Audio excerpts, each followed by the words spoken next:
Darley, how are we doing? Thank you so much for having me at the Funny Farm. Where I'm from, the Funny Farm is just a nickname for the psych ward, though. So with that being said, this is my 5th time at the Funny Farm. Yeah.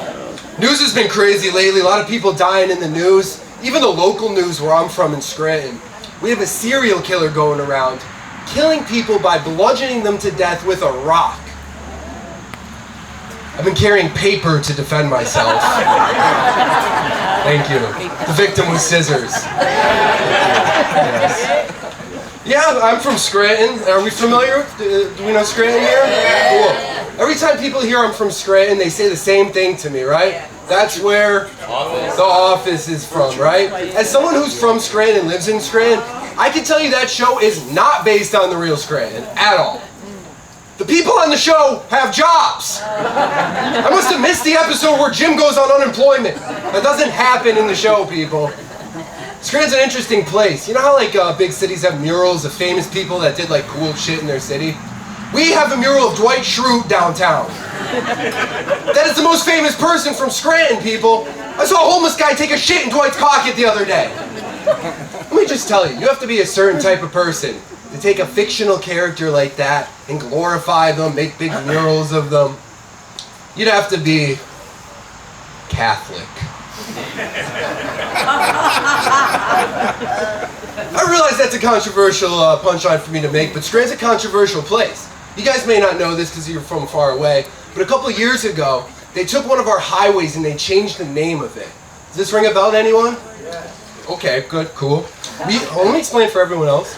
We used to have the Scranton Expressway, right?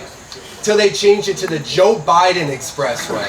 Boo, right? But honestly, I think it was a pretty good name change, okay? Scranton Expressway suggests I can get places in Scranton in an express manner.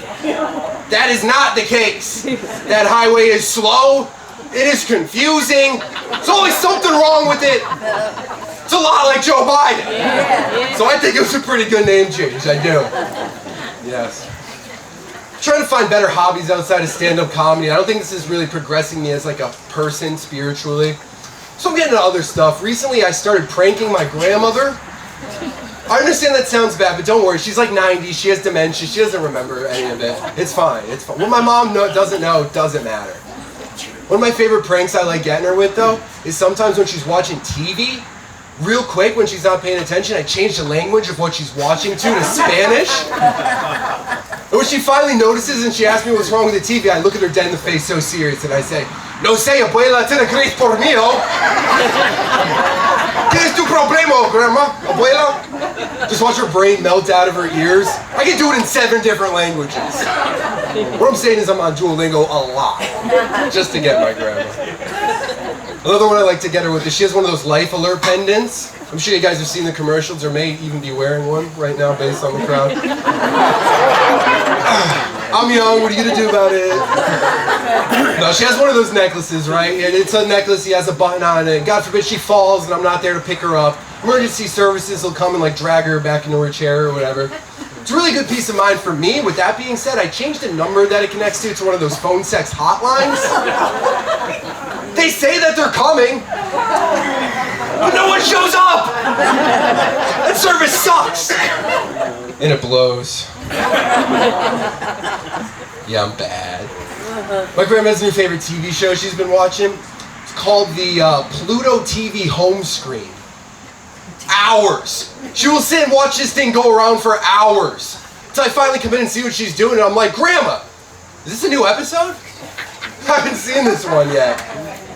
Guys, I don't really prank my grandma like this. I feel a little drawback.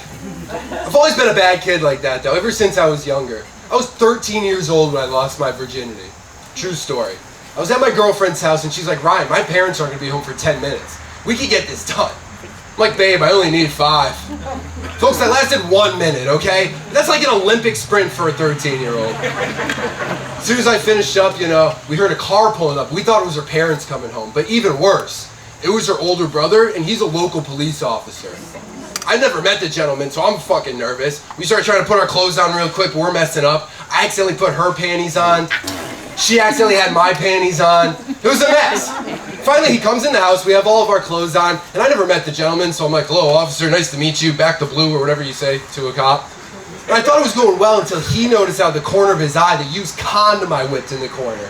Before I could explain myself, he starts punching me in the face, punches me in the wall. I'm like, officer, give me a break. Can't you see I'm white? That didn't stop him. That didn't stop him. Finally, he got over the top of me. He's like, Ryan, did you learn your lesson? I was like, yeah. Don't wear condoms. I haven't worn one since. Learned my lesson. I'm Ryan Manzo, guys. Thank you so much for having me here. Appreciate it. Look at him. He's like my size. Crazy. He's so young. He still has hope in his eyes. Don't do drugs. I do.